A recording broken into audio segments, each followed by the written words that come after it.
All right, folks, how's it going? This is episode 1 of the Cinemanic podcast. I'm Evan O'Coin. And my name is Warren Gordon. And we're going to be taking you through some movie news, some upcoming releases, and then we're going to be going into a full-fledged, balls-to-the-wall discussion of the Marvel comic universe. I'm very excited, actually. Yeah, this is something different for us. Just a little bit about, I'm a local musician, singer, songwriter, playing a couple bands. So I don't know how or why I claim to know anything about film, but it's going to happen. And Warren? I am as you described me on our Facebook page, a local radio personality. You are indeed.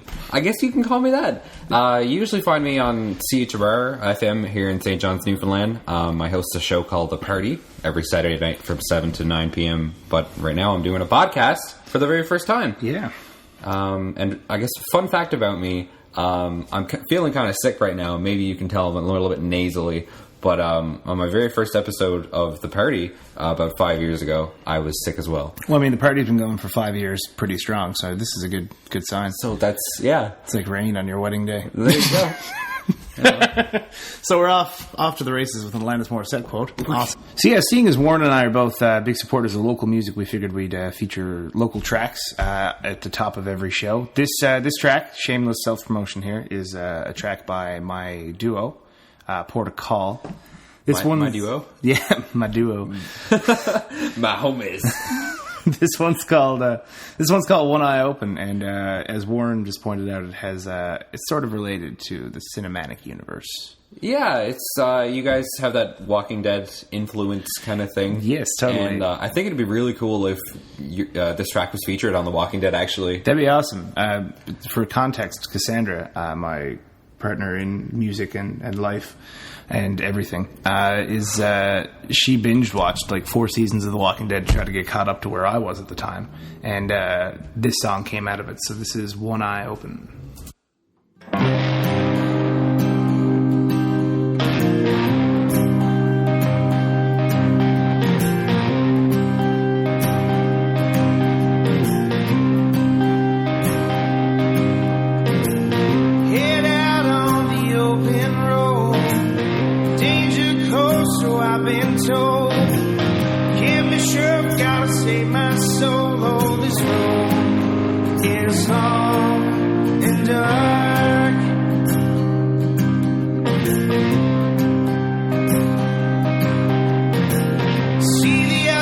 I used to know when they rise, something's wrong. Still not sure whose path I'm on. This road is long and dark.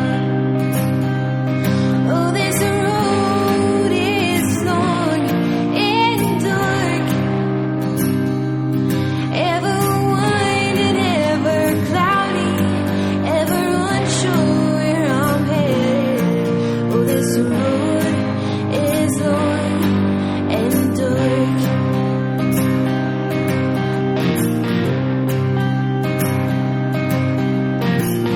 It's you who stands beside me, just but strangers yesterday.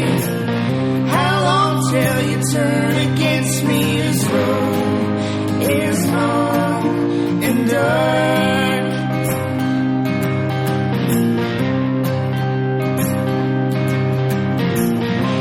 Saying love will keep us strong. Feeling soothe us when times get hard. I still sleep with one eye open. This road is long and dark. Oh, this road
So yeah, that was One Eye Open. My duo protocol. We things are going to quickly become derailed in this podcast. It's going to. That just cracks me up. My duo. I don't know. I don't know why it does. You are a duo. You were together. We are. Yeah. I don't know. The duo that I'm in? I guess so, yeah. Like the musical group I'm in? I don't know. Yeah, we'll figure it out. At some point, we'll get the nomenclature correct. So yeah, that song, as we said, is loosely inspired by The Walking Dead, or just some kind of dystopian post-apocalyptic future in which people have to travel in gangs and defend each other. So now, on, Warren, with the movies. On with the movies. So, what movies have you seen this week, Matt? Well... most recent movie I've seen this week is Ant-Man, which we're going to leave until we talk about the Marvel Cinematic Universe. So I'll come back to that later. The other movie that I saw this week was called Selfless. Have you heard about this one? I have, yeah. Yeah, it's with Ben Kingsley and Ryan Reynolds. I thought the concept was really interesting. It was to do with, that whole immortality thing where you take someone's mind and you bring it over to someone else's, like a younger body. And, it's, I won't ruin it for our listeners and moviegoers here, but it's kind of fell flat for me. I've heard that from a lot of, I haven't seen it yet, but I've heard that from a lot of people. I find it very difficult to take Ryan Reynolds in serious roles. Yeah. I just find it, I don't know.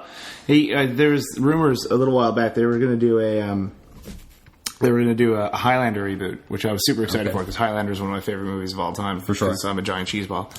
and then they said that they were going to cast Ryan Reynolds in the Highlander role, and I was just like, no. Like, this is horrible. And they had a bunch of other actors that were actually Scottish that were up for the role as well, and then they said they were going to cast Ryan Reynolds. And then they said they were going to make the Highlanders use guns, and I was like, that defeats the entire purpose of the whole film. So thankfully that's in development hell, and I hope it stays there forever. But I will say something positive about Ryan Reynolds. Two movies that I'd really liked him in were Waiting. He was really funny. Oh, he was fantastic in Waiting. And also Buried. Have you seen Buried? I have seen Buried. No, and he was kind of serious in that, and that was good. Yeah, I actually, despite the fact that the Blade Trinity was terrible, I liked him as the comic relief. He had some interesting lines. At one point, he calls. I'm not going to say that because that's super dirty. Well, we are on a podcast. We are on a podcast, but my mom will at some point listen to this. Okay, she'll kill me.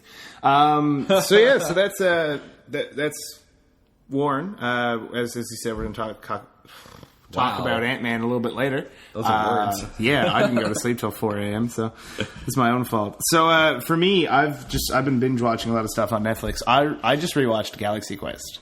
Galaxy Quest is so funny. It is the best movie. Oh, it's hilarious. Tim Allen, sure, you can say what you want about Tim Allen. He's not an amazing actor. He's probably never going to get an Oscar or anything like that, but damn it if he is not funny.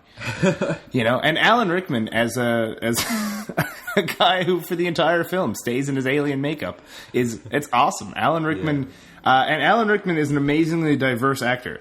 He's one of those guys that if Alan Rickman's in something, I'm going to watch it.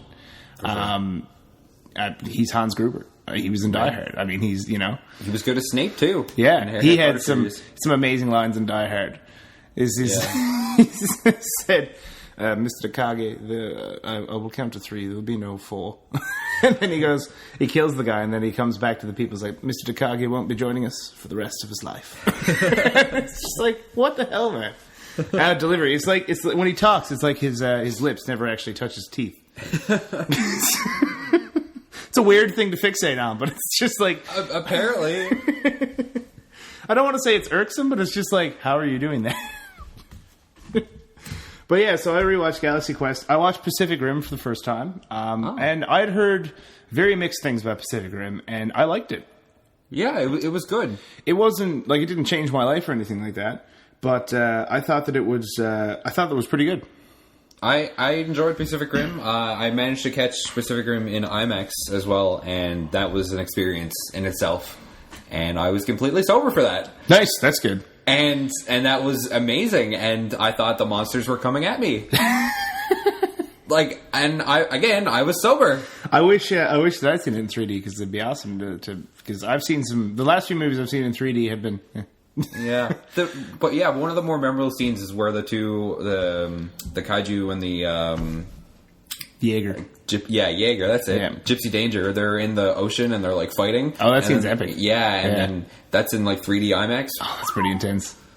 That was crazy in the scene when the kaiju starts like carrying the Jaeger away. Just like all of a sudden this thing has wings. It's like, where did that come from?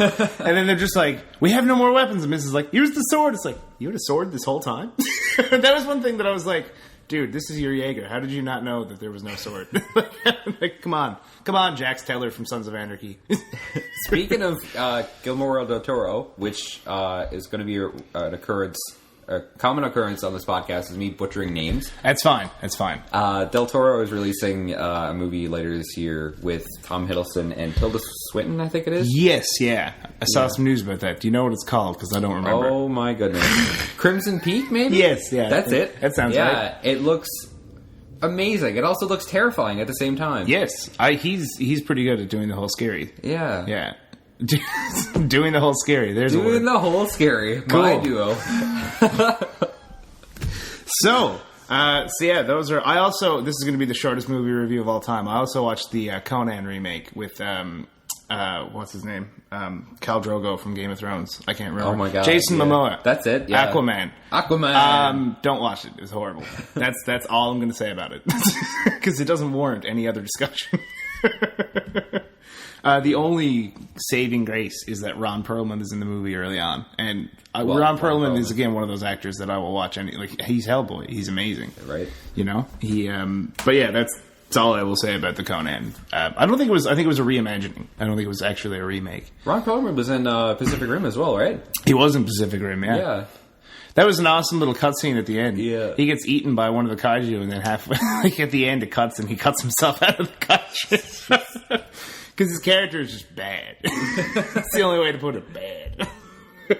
All right, so, movie news. Yeah. What do you got for us? Benicio del Toro.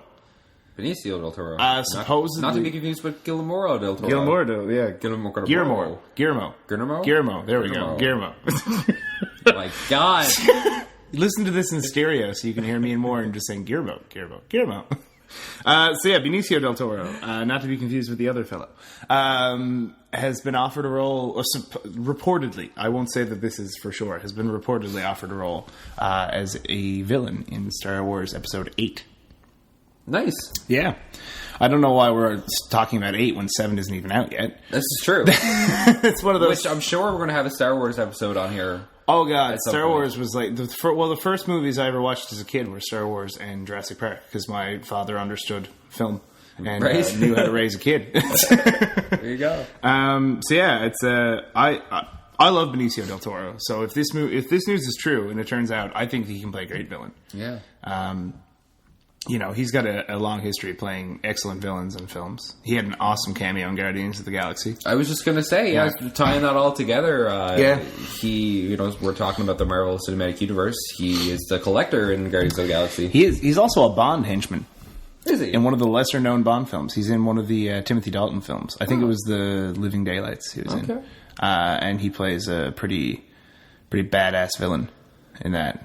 Decent. Yeah, he meets a gruesome end. We'll talk about that in our Bond episode in November. Okay. It's pretty rough. So Warren pointed out to me yesterday, or a couple days ago now, that the Back to the Future anniversary is on pretty soon.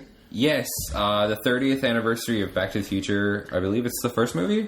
I guess. Yeah, I would say it's the original. 85. Yeah, that makes sense. Yep, that works. The collector's edition is coming out with, like a Blu-ray collector's edition is coming out with, of course, all 3 movies. And then it comes with like a collectible flux capacitor little model thing, which looks really cool. I think we'll post a link on our Facebook page, or Twitter page, if you want to check that out. Totally. Facebook.com/CinemanicPod. Yes. POD. And also the same thing on Twitter as well. Twitter.com/CinemanicPod. I guess that is. Yep. At Cinemanic Pod on Twitter. We'll post pictures of that. Best classic movie. Yes. Awesome film. And maybe we'll do an episode on that. Quite possibly. This is just the episode of talking about other episodes. Other episodes, yeah. This is the first. We'll figure stuff out after this episode. We'll go back and listen and be like, God, we're idiots. Basically. So other news. This was only just announced not that long ago, but Jurassic World just bumped the Avengers in the grossing lists, which is mind blowing to me because I didn't think Jurassic World would do that good. Like, I thought that, well, I knew it would do good, but I didn't think it'd do that good. Like, Avengers good? I think Jurassic World is all those kids that grew up on Jurassic Park, like me, yes, are all quasi-adults now. And also taking their kids. Exactly, and that's the thing. They're just like, hey, this is what I watched as a kid. Yeah. I want you to go see this because this was a huge part of my childhood, and this could become a huge part of yours. So I think you have a lot of people who are doing that. Mm-hmm. It is still surprising. Yes. Because, I mean, Avengers was just massive. Yeah, yeah. You know what I mean? But it's pretty cool, though. So it's at the number 3 spot now, I believe. Yes. Yes, behind... Third highest grossing movie of all time behind Avatar and Titanic. So, James Cameron, watch your ass. Right. I think it's pretty cool, though, because the director of Jurassic World, Colin Trevorrow? Yep. Oh, my God. Trevorrow, I think it is. He's only done one indie movie before he did Jurassic World. Yeah. And so now it's his second movie out of the gate, and third highest grossing movie of all time. Totally, it's cool to see that happen to directors like that, like Joss Whedon with Avengers. That's true. Joss Whedon made some awesome stuff. That was Buffy is well acclaimed, Angel is great, Firefly is one of my favorite TV series of all time, and Serenity, the companion movie, is one of my favorite sci-fi movies of all time. And it's just great stuff, and so it's cool to see. It's unfortunate that, and I will admit this, despite doing a Marvel Cinematic Universe episode, I've yet to see the second Avengers movie. It's unfortunate that Joss Whedon was fettered by the studio, and then that's why he's not coming back for Infinity Wars. But I'm still holding out hope for Infinity Wars. We'll see what happens. Maybe. We'll see. Yeah. So, the only other piece of news we have right now is the Comic-Con trailers. Yes. Little bit, I guess, old news, but new news at the same time? Kind of, yeah. It's sort of old news for people, but new news for us because this is episode 1, and we really wanted to talk about. We did really want to talk about it. A couple of Comic-Con trailers. That's what it was. So the two big Comic-Con trailers that came out were Batman vs Superman: Dawn of Justice and Suicide Squad. Yep. And both trailers had people hyped. I was worried about both of these films. Yes. I will admit, and I'm cautiously optimistic now after the trailers. Okay. The Suicide Squad trailer made it look really good. Yes. I think Jared Leto is going to be pretty good as the Joker. I don't know if he's going to be Heath Ledger or not, but I feel like we need to stop doing that. Yeah. I feel like we need, because it's going to be a completely different movie and a completely different Joker from Heath Ledger's Joker, and it's a different context too. Yeah. I'm interested to see how Suicide Squad plays out. I think that it's definitely an awesome concept, and it's going to be cool to see a film largely based on villains. That's going to be interesting. And then you've got your favorite Will Smith line of all time now. Oh, yeah. So, what are we, some kind of Suicide Squad or something? It's like one of those things. It's just like, Buzz, that could not be more obvious. Yeah, I think we should just have that clip, and I think we should just constantly throw that in each episode. We'll do that every now and then. We're the Suicide Pod. No. Oh, no. Jokes will be terrible throughout the course of these. Evan's jokes. Yeah, Evan's jokes. Warren's jokes might be a lot better than mine. We don't know. Maybe. Yet to be seen. And so, Batman vs. Superman. Yes. When they first announced this was going to be a Batman vs. Superman movie, like back however long ago, I was like, no. I groaned. I was like, oh God, really? But I stand here now, a man slightly corrected, because it looks like it's going to be pretty good. It looks pretty badass. One of the first scenes you see in the trailer is Ben Affleck just running into a cloud of smoke while everyone else is running away, and I think that's the most badass, establishing, character. It looks pretty sweet, yeah. In a trailer I've ever seen. And I'm assuming that will be Ben Affleck reacting to the fallout from Superman, the Man of Steel's leveling of Metropolis. Yeah. Which was one of the more far-fetched parts of the movie, I think. If you go by I don't want to get too much into DC right now because this is the Marvel episode. Yes, it's true. If you go by just Superman in general, he's the good guy superhero. Yeah. You know, and so but at the same time, this was a back to origin story. Mm-hmm. So I guess they kind of wanted to change things up a bit. So I thought Man of Steel played well as an action movie. I don't know if it necessarily played awesomely as a Superman movie, but you know, time will tell for Henry Cavill's Superman. And I think that I think Batfleck is going to be good. I think Ben Affleck is going to be good. Batman. For sure. Anyone who argues that he's not going to be good, watch The Town. Right. Or Argo. And also, with that news comes Ben Affleck. I think it was announced that he is going to be writing, directing, and starring in a Batman solo movie somewhere down the line. Not next week or anything. But which again, watch The Town. The Town was fantastic, and he wrote and directed that and starred it. And him and Jeremy Renner. Maybe Jeremy Renner should be Robin. Oh my god! just have Jeremy Renner and everything. I love Jeremy Renner. I think he's great. Now, speaking of Robin, I don't know if you saw in the trailer, but there's a Robin suit in. Supposedly, in the casing in Batman's like lair, I guess. Yeah. But it's like spray painted. So like, what happens? I don't know. It'll be interesting to see if they bring back the character of Robin, because we haven't seen him since some of the goofier films. Since Batman and Robin. Since Chris O'Donnell. Nothing against Chris O'Donnell. He's a fine actor. Has he done anything since Batman and Robin? NCIS LA. Okay. I don't know if he's done anything in between. Has anybody watched that show? Apparently it's good. It's gotten like NCIS LA is one of those shows that I was just like, I heard that there was new episodes coming this season. I was just like, that wasn't canceled. I was like, I thought that lasted one season. NCIS LA is on TV, folks, but Hannibal isn't. No, that's the injustice in the world. Sadness. Yeah, it's just foolishness. So, before we derail this too much talking about television, we should get back to the we'll do a couple of TV episodes at some point because we're TV hogs as well. So releases this week, we're going to do theatrical releases and DVD releases. Maybe make some predictions for the theatrical releases. Maybe not. Who knows? We didn't discuss that, so I'm just kind of blindsiding Warren here. I'm going with the flow, man. He's the one with the notes, and I'm just sitting here. I'm liking this because usually on the party, it's me as the host, and I'm kind of trying to get everybody in the room together. And like now, I'm just kind of sitting back and let Evan do all the talking. So, I don't like to shut up. I love the sound of my own voice. I know. I'm also the one with the headphones, so I can hear myself. Well, there you go. You're like, wow, I have to talk. Massive egotism. So Paper Towns is coming out. I know nothing about Paper Towns. Paper Towns? I will admit this. I've read the book. The book is really good. John Green is an excellent writer. Cool. It's a good teen novel. Yeah. What's it about? It is about... I can't really say without spoiling it. Okay, cool. You've been very helpful. I know, I've been very helpful. I have been very helpful. The paper town that they are talking about is Orlando.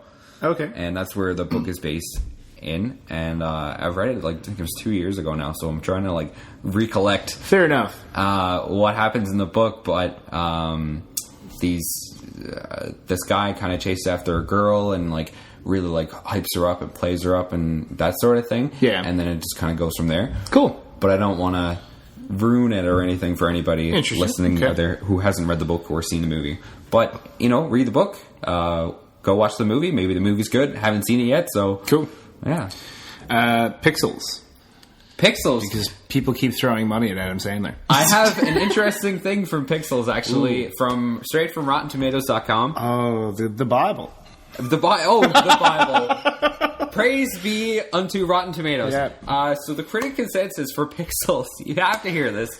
It's much like the worst arcade games for the era that inspired it. Pixels has little replay value and is hardly worth a quarter. Oh, ouch! That's a low blow. Ouch! What did it get? Percentage 13%. 13. Wow. Versus the audience of 93%.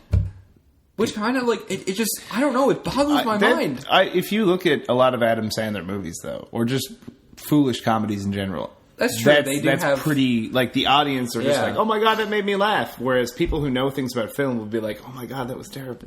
Yeah. Which I hate now that I've started to learn things about film and stuff like that, because it's totally killed that. The whole ignorance is bliss thing for films totally killed that for me now. So there's things that I'll be sat down with people and they'll find hilarious and they're just like, why aren't you laughing? I'm just like, because it's terrible.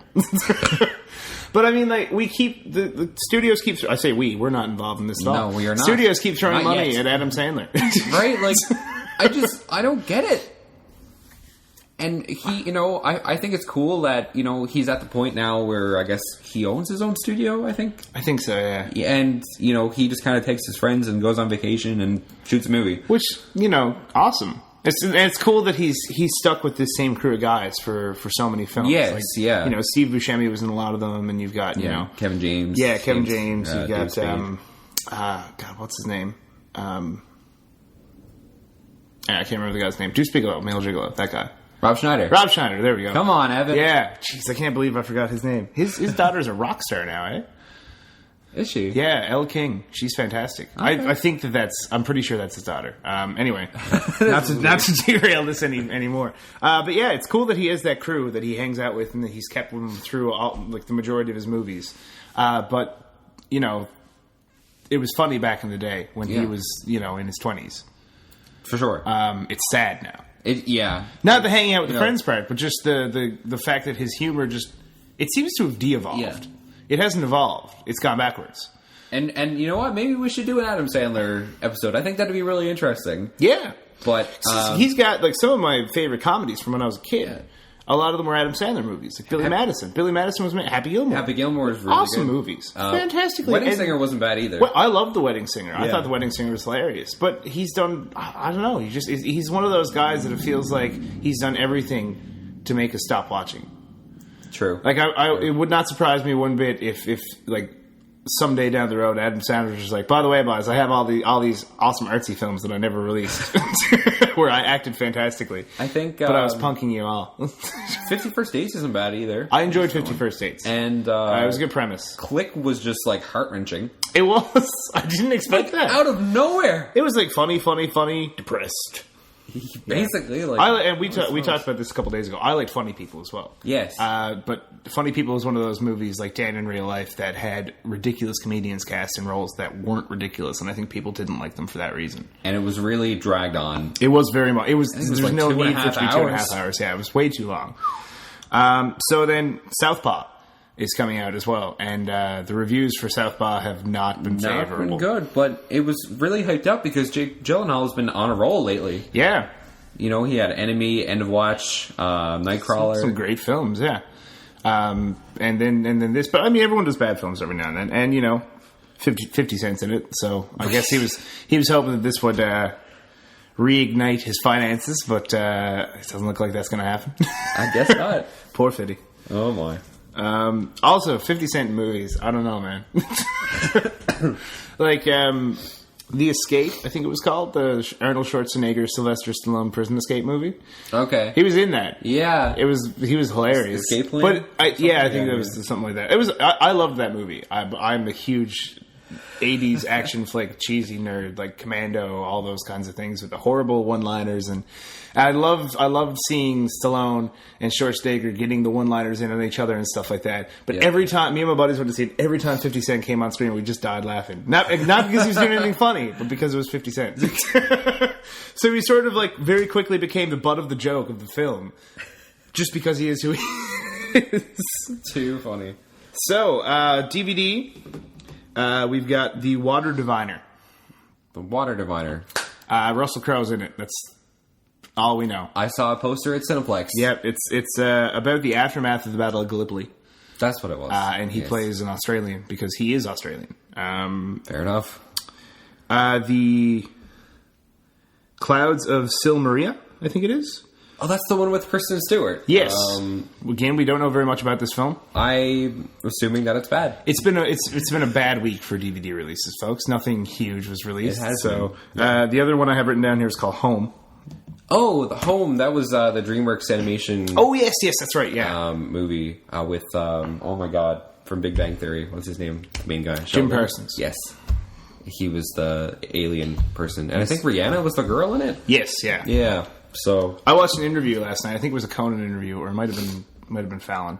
That Jim Parsons said that he used to on the like media tour for the movie, he would just whisper Rihanna's lyrics to her to get her mad, because she would look at him every now and then and just go bazinga, and so he would just like start like really horribly singing her lyrics to her. Too funny. The only thing I can think about when I hear Rihanna's name is from This Is the End. Have you seen This Is the End? I haven't. I've heard it's pretty funny. Oh my god. There's a scene in the very beginning where they're all at the party and Rihanna is just like hanging out talking with Jason Segel. Yeah. And all these people are playing each other. And Michael Cera just comes up behind her and just like smacks her right in the ass. And then she turns around and whips him right across the face.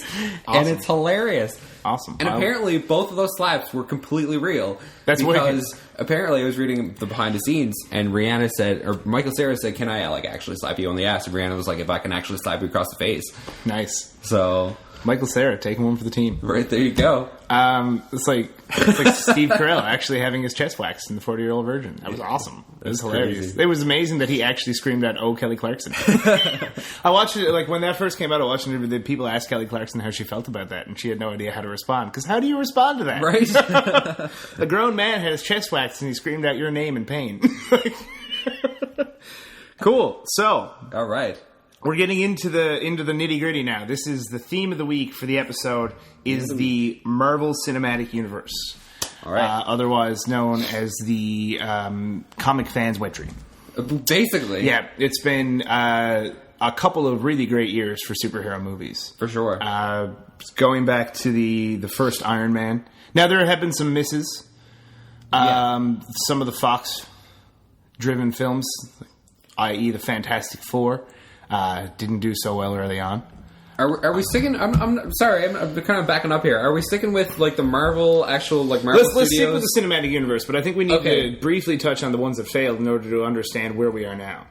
Yeah. Okay, you mean like before Iron Man? Prior to Iron Man. So the terrible Hulk movie with Eric Bana essentially is the big one. And there's been a lot of really bad superhero movies made. But we're in the heyday now. This is the golden age. You know, this is the golden age to steal a cliche. Yeah.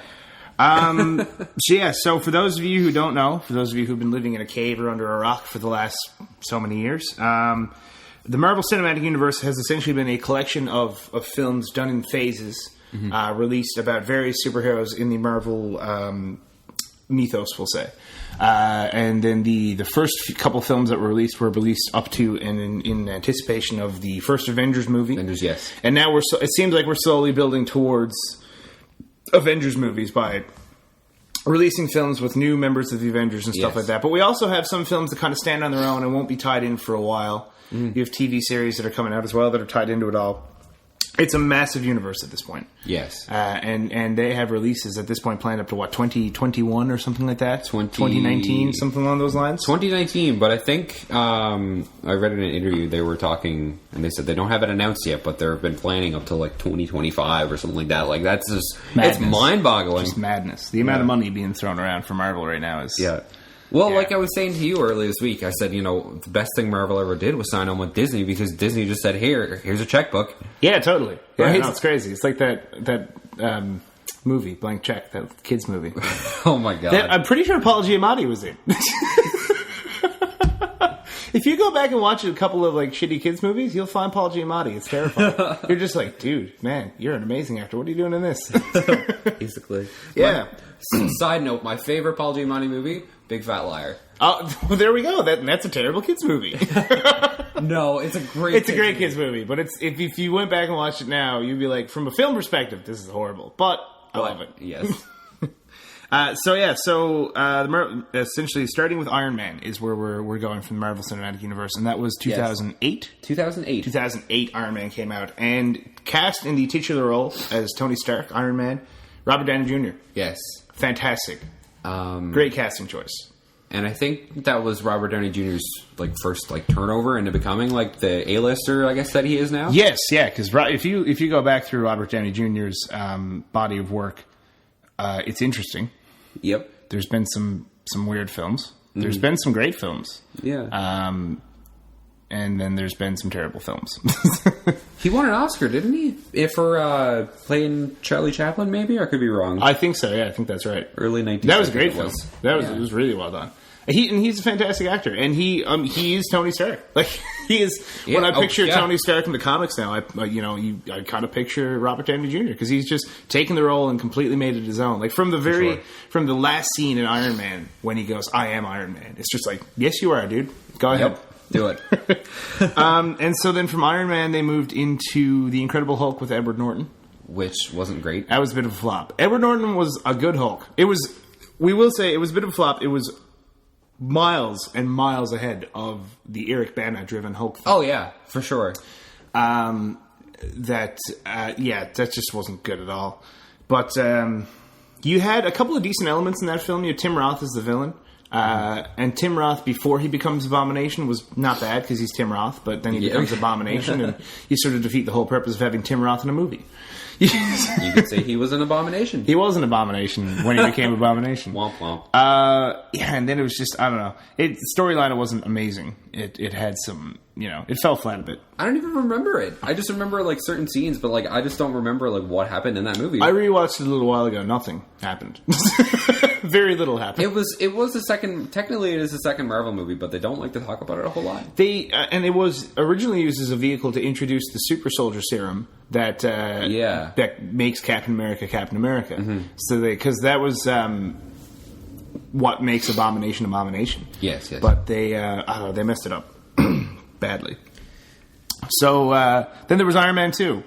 Yeah. It was okay.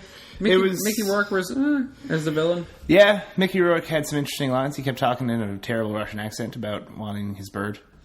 A cockatiel or something like that, I think it was. Sam Rockwell, it had a great cast. Great cast. Sam Rockwell was in it. Oh yeah, as Sam Justin Rockwell Hammer. And I love Sam Rockwell, but they just didn't use Sam Rockwell properly, I think. I don't know if it was part of just a lack of direction. They were still really working out the kinks in the Marvel Universe. Yeah. And Iron Man 1 was so good, and I think that Iron Man 2 just I think a lot of it had a lack of directorial vision, and I don't think it was directed as well as it could have been. Mm-hmm. And I think that's why you saw a change in directors for the third one. Mm-hmm. Now it was still not a bad film, and it had some cool action sequences when Whiplash first shows up and he cuts the race cars in half and stuff like that. That's pretty cool. That is pretty cool. You see Robert Downey Jr.'s travel suit, a suitcase that becomes Iron Man. That's the first time you see him in a different suit, I guess. Yeah, it's just the first new suit. Now, anyone who's been following the universe, they've introduced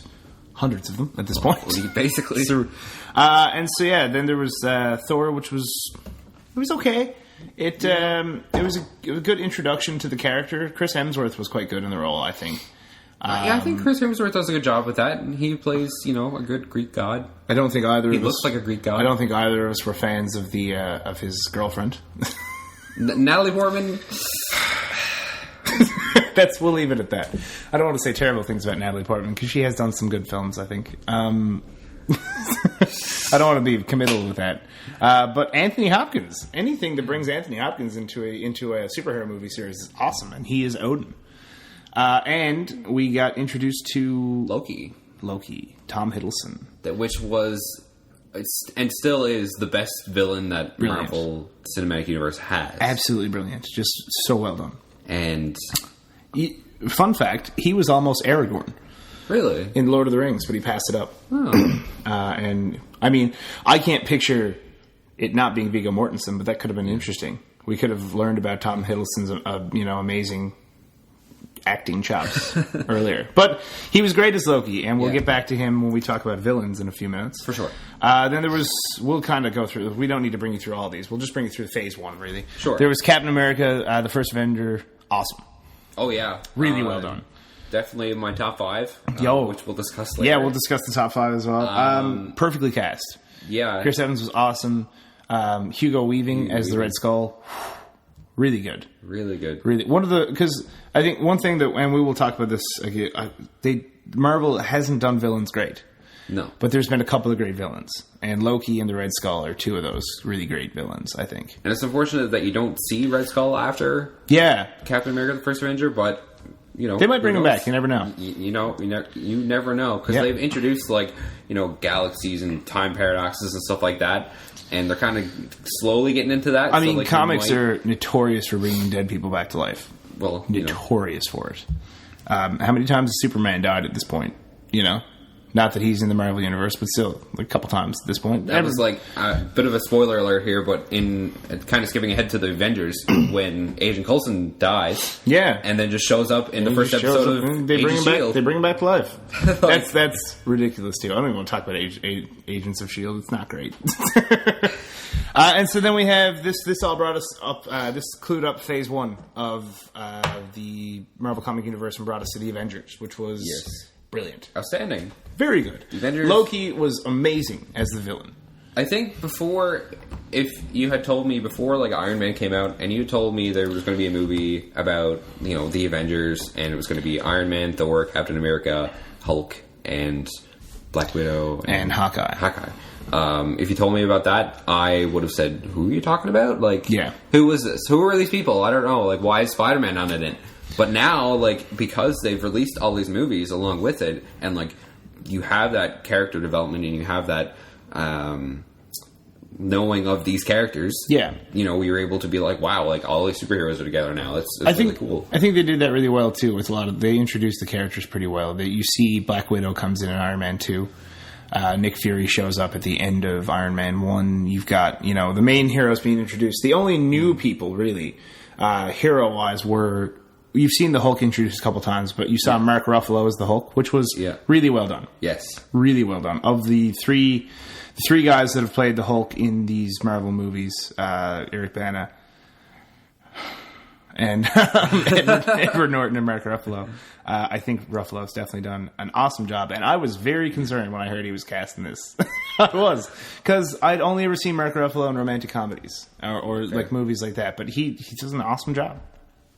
He does. He does a really good job as the Hulk, and glad to see that he's kind of, you know, one of the main people now. Yeah. And then, so for Phase 2, you saw a lot of sequels. You saw, like, the third Iron Man, the second Thor, second Captain America. But you did see Guardians of the Galaxy. Guardians of the Galaxy was another movie that I was just, like, blown away because I had no idea who the Guardians of the Galaxy were. I'm not, as you'll find out, I'm not really a huge comic book reader.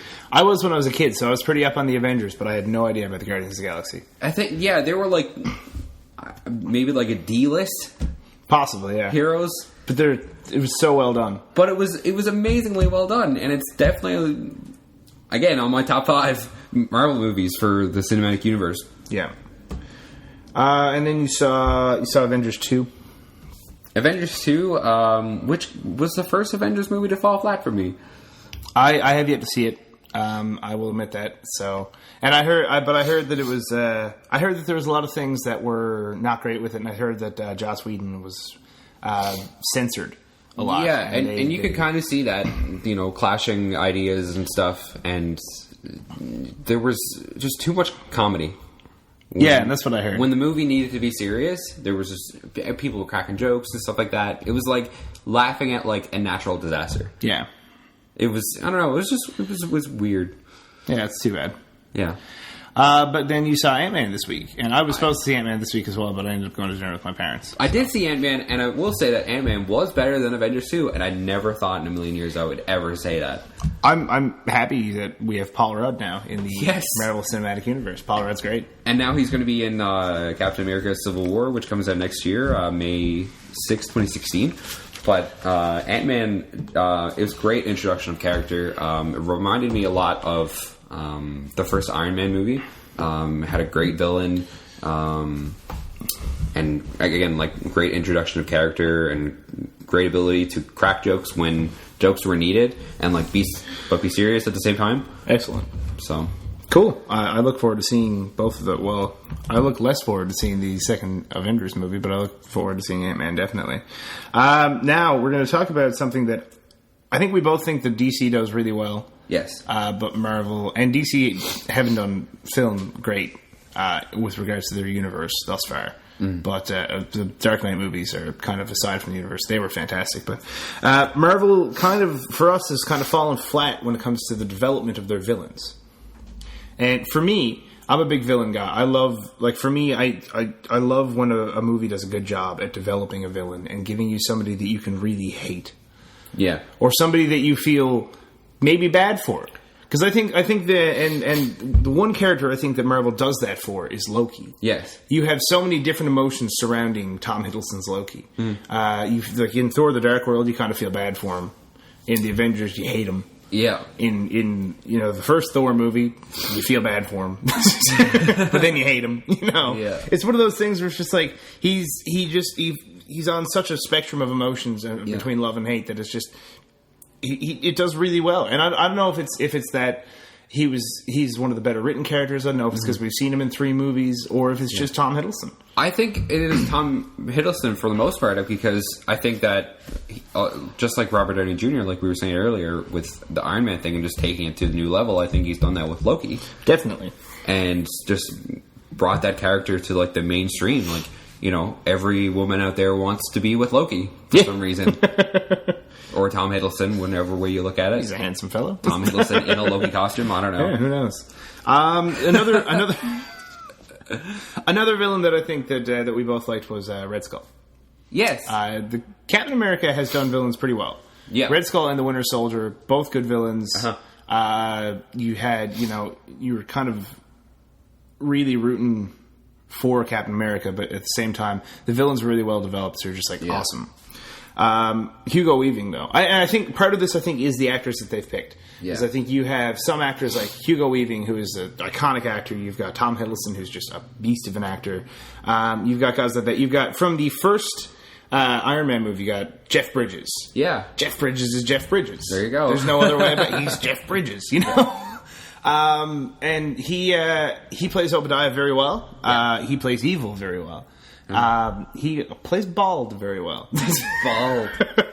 My Some God. actors go bald and can't pull it off. He does. Tony Stark made this from a box of scraps. But I think that. But then you see some movies that have good actors that kind of fall flat. Tim Roth. Tim Roth is a great actor. Maybe not as great as a villain. Yeah. And then you had. I love Mickey Rourke. Yeah. He's made some interesting choices in films. True. I thought The Wrestler was really good. The Wrestler was quite good, yeah. And some of his early stuff is really good too. Okay. And he's since The Wrestler has kind of been back on track as a Yeah. But he's I don't know. I think part of it was the super cheesy Russian accent, and I think part of it was just like they made him very cartoonish. And I realize these are comic book movies we're talking about. Yes. But they're live action, and some of them are kind of dark and gritty. They have a lot of different aspects to it, and I felt that Whiplash was just kind of fell short. And the same thing with Justin Hammer. Like, I love Sam Rockwell, but I think that they just turned him into like just this super cheesy personality. For sure. Maybe and there was one. I think there was one villain specifically that we kind of disagree on, and that's Ronan the Accuser.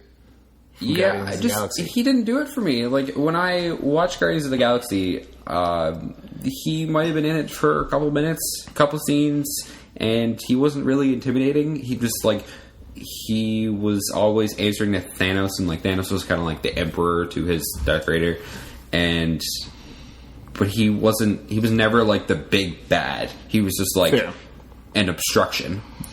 I think that was one of the things that you see in Guardians of the Galaxy more so than some of the other movies. You had a couple of guys who could have been the villain, but nobody really took that role. Like, in the end, Ronan becomes the big bad, but I think I do agree that you don't ever see that huge crazy moment of. But I thought that Lee played Ronan the Accuser very well. I thought that he played the sort of neutered villain, who was answering to the Thanos, I think he did that well. He's not necessarily my favorite villain, but I think the part was well acted. I think that's why I liked it so much. I thought Lee Pace did a good job in the few scenes that he was in. And back to what you were mentioning about the scene at the end, where he does become the big bad. He's only the big bad for a couple seconds, and the Guardians of the Galaxy come in and just then he's vaporized, swipe it on it, just destroyed. And then Merle from The Walking Dead shows up. The whole time, I'm a huge Walking Dead fan, and the whole time, anytime they had scenes, I was just like, It's Merle. I think his Merle turned blue. I think his powers were awesome.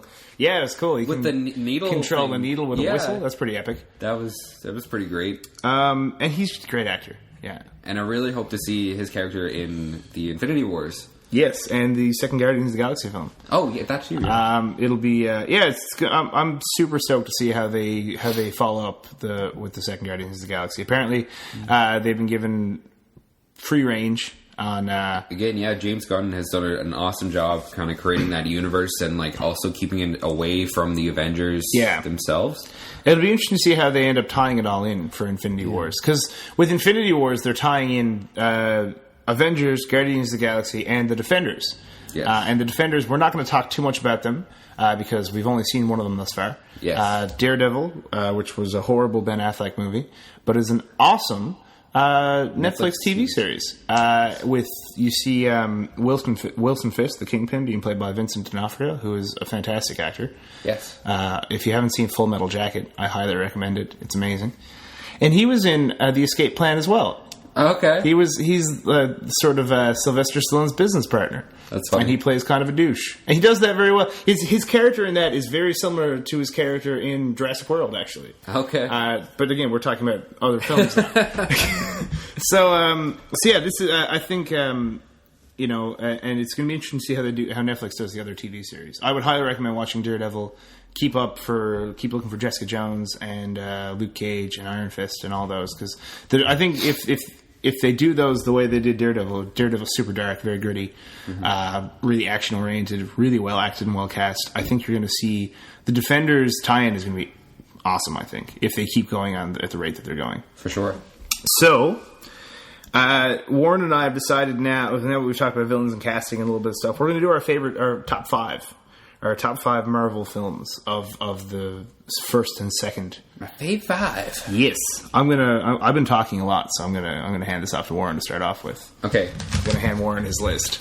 This is why we need 2 copies of the notes. Yes, because you've just been taking the reins here this whole episode. We're gonna do electronic notes from now on, so that we can both just look at them on the massive number of screens we have. Sorry, I keep cutting you off. Go ahead. Are we gonna go from 5 to 1? Let's go 5 to 1. Yeah. All right, let's do that. Get a bit of anticipation on the go. At number 5, I had a bit of a tie actually for Captain America: The First Avenger and Ant-Man. I really enjoyed both of those movies. I thought they were great and introducing characters, like I said before. At number 4, I had Captain America: The Winter Soldier. Again, great action movie and great follow-up to The First Avenger as well. Number 3 was Iron Man. Another great introduction of character.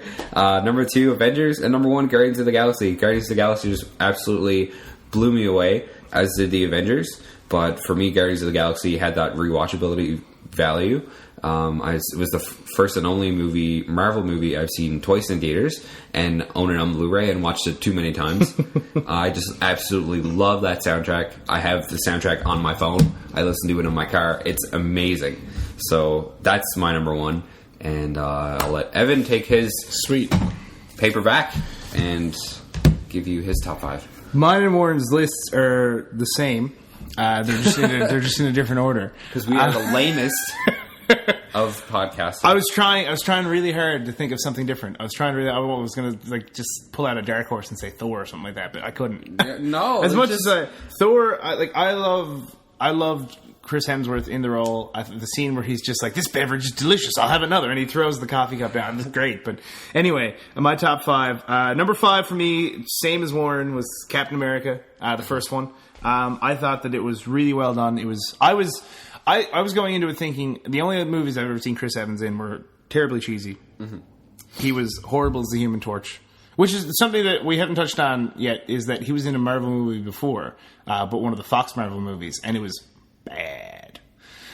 Yeah, it was bad. Now that I think about it, and then the sequel was worse. Yep. So, but Chris Evans, I didn't know how it was going to play. I thought it was going to be super cheesy, and I came out of the theaters. I was blown away. Hugo Weaving was awesome as the Red Skull. They really did a great job of introducing Captain America and the super soldier serum and all of that stuff that is integral to this aspect of the Marvel Universe and to the Captain America, not only the Captain America storyline, but the Incredible Hulk storyline and the Avengers storyline. All kinds of awesome stuff was introduced here, and I think that they controlled it really well. Mm-hmm. Iron Man is number 4 for me. It was number 3 for Warren. I loved Iron Man. Tony Stark, Robert Downey Jr., awesome. I thought that it was a great action movie. Had awesome villain. I love Jeff Bridges. He's one of my favorite actors. So it was great all around. Mm-hmm. Number 3 for me is The Winter Soldier. Amazing action sequences. Yes.